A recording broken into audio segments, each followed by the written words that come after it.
이제 기후 얘기가 또 나와야 되죠. 기후. 바로 도시를 경계로 한쪽은 홍수가 났고 한쪽은 가뭄에 시달리는 모습입니다. 최근 들어서 기사들을 보면 원래 우리가 1.5도 이상 못 올라가게 막자라는 거였는데 2.5도 이상 올라갈 것 같다라는 경고들이 나오고 있습니다. 뭐 경고는 나올 수 있죠.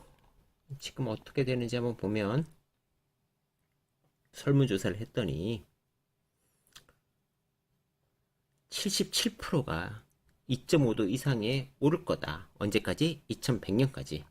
그러니까 우리한테 남은 기간은 75년입니다. 3도 이상도 42%입니다. 마지노선은 1.5도였는데 1.5도를 충족할 거라고 하는 기후학자는 6%입니다. 이건 넘어선다는 얘기죠. 지금 이 추세라면. 그런데 인플레이션도 있었고 기타 여러 가지 것들 때문에 쉽지 않았죠. 하지만 기후 때문에 커졌던 산업들을 보면 벌써 전기차 산업, 그리고 ESS, 그리고 친환경 발전, 그리고 최근 들어서는 뭐 원자력 이야기들, 이런 것들 다 나오고 있잖아요. 그러니까 기후를 못 막을지는 모르겠지만 지금 이렇게 가면 못 막을 가능성이 높으니까 뭔가가 더 많이 될 것 같은데 어떻게 되는지 한번 생각해 보시죠. 일단은 첫 번째는 AI 때문에 전력 수요가 늘어나니까 어떻게 되죠? 천연가스가 제일 빠르죠. 천연가스가 24시간 되니까. 신재생은 간헐적 발전이기 때문에 우리가 안정적인 전력 수요가 쉽지 않잖아요. 그래서 AI에 의한 전력 수요 첫 번째는 천연가스다.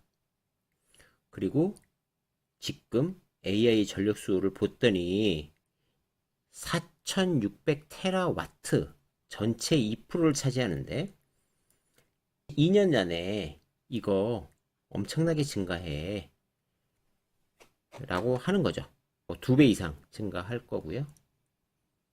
그래서 이렇게 많이 증가하고 있으니까 이 전력을 빨리 필요하다라는 거고, 거기에서는 지금 천연가스는 제일 자신만만하다라는 거고요. 전력 공급 안정하기 위한 것도 지금 어렵다라는 거죠. 그래서 여기 계속 나옵니다. 신재생은 간헐적이고 가스는 쉽게 된다. 그리고 LNG 발전소는 인근에, 그러니까 우리가 석탄 원자력 발전소는 대규모의 냉각수가 필요하기 때문에 바다, 원전은 화강암 위에 놔야 되잖아요. 그런데 얘네들은 좀 편하다. 그래서 송정망이 엄청 길지 않아. 그러니까 가스가 첫 번째야 라는 거고요. 그래서 우리는 가스 때문에 보일러 업체도 공부를 했었습니다. 도미니온 에너지는 재생에너지와 가스 발전을 혼합해서 하는 것도 얘기하고 있고, 뭐 여러 가지 것들이 나오겠죠. 근데 하지만 가스라는 부분들이 그 분산형 전원이 가능하기 때문에 수요지에 바로 옆에 놓을 수 있다라는 것 때문에 좀 빠르게 갈 가능성이 높죠. 왜냐면 지금처럼 먼 거리에서 했을 때 송전솔로, 고압선 탑, 변압기 등등 다 문제가 되니까 네, 그런 얘기를 하는 겁니다. 그래서 결국은 LNG가 많이 늘어날 거야 라는 겁니다. 그래서 LNG를 우리가 좀 잘 봐야 되고 보일러를 잘 봐야 되죠. 이 자료는요, IEA 자료고요. IEA가 1월 말에 냈던 자료인데 미리 봤었으면 되게 도움이 됐을 텐데 저도 최근 봐서 미리 봤었으면 아마 투자 아이디어가 되게 많았을 것 같아요. 이 자료는 2026년까지 정기 예측입니다. 여태까지 전력 수요는 2023년까지는 완만하게 증가했지만 2026년까지는 빠르게 증가한다. 빠르게 증가하는 이유는 보면은 있죠. 기후 때문에 우리가 전동화를 해야 되고, 그리고 AI고 뭐 이런 거죠. 여기서 보면 정규화를 해서 컨트롤해야 되고, 전기만 신재생이나 무탄소로 만드는 게 가장 빠르다. 예를 들면 이런 거지 않습니까? 자동차도 각각의 내연기관의 자동차를 돌리는 것보다 걔네들은 대량화돼 있고 깨끗한 전기를 충전할 수 있게 바꿔주면 자동차가 이산화탄소 안 뿜을 것이고, 그게 이제 수송용이잖아요. 1차적으로 그걸 먼저 한 거고요.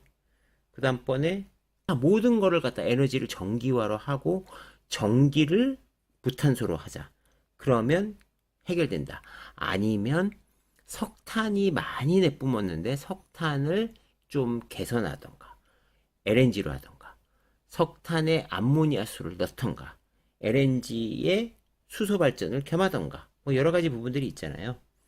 그렇게 하자라는 거고, 지금 보면 데이터 센터 인공지능 암호화폐 부분 때문에 엄청 많이 늘어난다. 아까 초기에서 말씀드렸던 거고요. 지금은 460테라와트인데 2026년까지 1000테라와트까지 늘어난다라는 겁니다. 데이터 센터가요.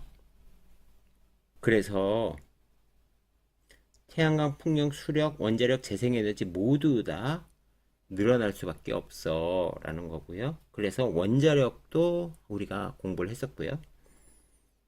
전력 부분이 지금 이산화탄소 배출이 가장 높다. 그러니까 이 전력 부분을 개선하지 않고 전동화를 한들 의미가 별로 없죠. 그래서 전동화를 하면서 전력 부분을 개선해야 된다라는 거고요. 그래서 2025년 초까지는 세계 발전량의 3분의 1이 석탄을 앞지르게 된다. 이렇게 석탄을 신재생이 하지만 이산화탄소 배출은 더 늘어나게 되는 이유는 전력 수요가 더 많아지기 때문이죠. 신재생은 계속 늘고 있습니다. 그래서 원자력 발전, 신재생 이런 것들이 석탄 화력 발전소를 대체한다라는 거고요. 그래서 2026년까지 연평균 1.7%밖에 감소 안 하죠. 사실 감소를 팍팍 하면 더 좋을 텐데 뭐 인플레이션 때문에 좀뭐 좌초자선 때문에 그렇게 심각하게 빠르게는 안 되고 있습니다. 하지만 석탄 발전소가 줄어들 거야 라고 얘기하고 있고, 우리나라도 그 일환으로 지금 여러 가지 것들이 나오고 있죠. 지난번에 보일러 하면서 설명드렸으니까요. 지난 자료 보시면 되고요. 그래서 지금 원자력은 엄청 늘어나 라고 하는 거고요. 앞으로도 원자력은 계속 늘어날 수밖에 없죠. 왜냐하면 가장 값비싸고 가장 무탄소가 안 나오는 발전이니까요. 신흥경제국이 엄청나게 전기가 많이 필요한 거죠. 그래서 지금 선진국들은 생산 기반이 다 신흥국에 있으니까 그렇게 필요하지 않지만 신흥국은 엄청나게 많이 필요하다. 예를 들어서 중국을 보시면요. 중국이 여기 있잖아요. 근데 이렇게까지 늘어나는 거죠. 지금 연도 보이시죠? 연도가 여기, 그러니까 2022년, 2023년으로 넘어가면서 중국의 비중, 그리고 아시아의 비중, 신흥국의 비중, 인도의 비중이 확 올라가고 있는 겁니다. 인도도 세계 공장화가 되고 있어서 많이 배출할 수밖에 없죠. 그래서 지금 가장 많이 늘어나는 나라는요, 중국이에요. 중국이 엄청나게 많이 늘어나고 있고, 그리고 1인당도 늘고 있고, 그런데 1인당 전력 소비를 보시면요, 이거잖아요. 1인당 전력 소비를 보시면 미국은 저 위에 있어요. 미국은 정말 전기 많이 써요. 아직 중국 덜 쓰고 있는 거죠.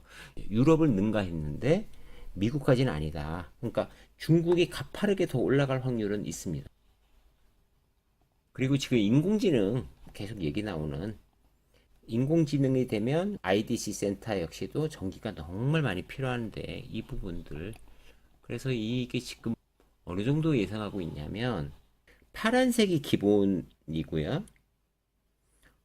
AI가 확실히 더 빨라져 버리면 이렇게도 올라간다는 거고요. 좀 낮으면 이렇게도 올라간다는 거고요. 이게 지금 2026년까지니까 지금 엔비디아의 AI 칩들, HBM 분위기 보면 이렇게 될 것 같죠. 그리고 지금 보시면 가스 터빈 공급 많아지는 거죠. 가스 터빈 많아지면 보일러도 계속 늘어날 수밖에 없는 거고요. 여기 수소 터빈 그때 말씀드렸잖아요. 아니면 수소 천연가스 터빈, 이거 수소 혼소하는 거 말씀드렸잖아요. 요런 부분들도 우리가 봐야 되는 거죠. 그래서 지난번에 우리가 다 공부했던 내용들이니까 빠르게 넘어가 보도록 하겠습니다. 엄청나게 많은 회사들이 엄청나게 많은 일들을 준비 중이에요. 이게 준비 중인 건데 지금 보면 그린, 암모니아, 그리고 CCUS 다 그런 거예요. 거기 엑슨모빌이 준비하고 있는 거, 수소 예약이, CCS 이야기 이런 거 엄청 많이 지금 준비하고 있는 거죠. 예, 지금 기후를 지키기 위해서 굉장히 많은 산업들이 바뀌고 있습니다. 기후가 지금 식량에도 문제를 주고 있잖아요. 코코아 가격이 급등했지만 농부들은 뭐 살균제 뿌리고 뭐 실제 인원들도 많이 투입되고 이래서 수익이 늘어나진 않았다. 그러니까 코코아 가격만 늘었지 농민들은 돈을 더 벌지 못했다라는 거고요. 이런 일들은 이제 시작이라는 거죠. 고무 가격도 그럴 것이고 그런 것들이 계속 야자수, 두리안, 코코아도 지금 관리가 쉬운 천연 고무 나무로 바꾸고 있다 이런 얘기가 드리고요. 이것들이 지금 통화 정책에도 영향을 줄 수 있다는 거고요. 인플레이션이 돼버리니까 우리나라도 지금 사과가 냉해를 입고 기후가 바뀌고 이래서 생산량이 급감해 버렸잖아요. 올해도 그렇다고 하는데 와인도 지금 생산량이 최저로 줄어들고 있고 이런 부분들이 결국은 수요는 더 늘고 있는데 공급이 안 되면서 인플레이션이 일어나고 있고 그것들이 통화 정책도 압박을 하고 있는 거죠. 그래서 기후라는 것들이 결국은 처음에 우리가 봤지만 에너지 회사들 그리고 전기 회사들의 변화들이 제일 먼저 눈에 보일 것이고 하지만 그럼에도 불구하고 전기차는 인플레이션과 여러 문제들 때문에 좀 늦춰지고 있죠. 그러니까 이상과 현실의 조합이 일어나고 있다고 보시면 되고 그리고 기후가 계속 나빠지면서 어찌됐건 영향을 받는 식물들, 작물들이 많아지면서 인플레이션에도 영향을 주고 있습니다. 그래서 이런 것들을 해결하기 위해서 가장 빠르게 해결할 수 있는 건 천연가스였고 그 다음번에 원자력도 차지할 것이고 신재생도 들어와야 될 것이고 그때 로드를 안 주기 위해서 분산형 전원이 잘 되는 그런 시스템들로 세팅이 되어 나갈 것이다 라는 이야기입니다. 두 번째 강의 여기서 마치겠습니다.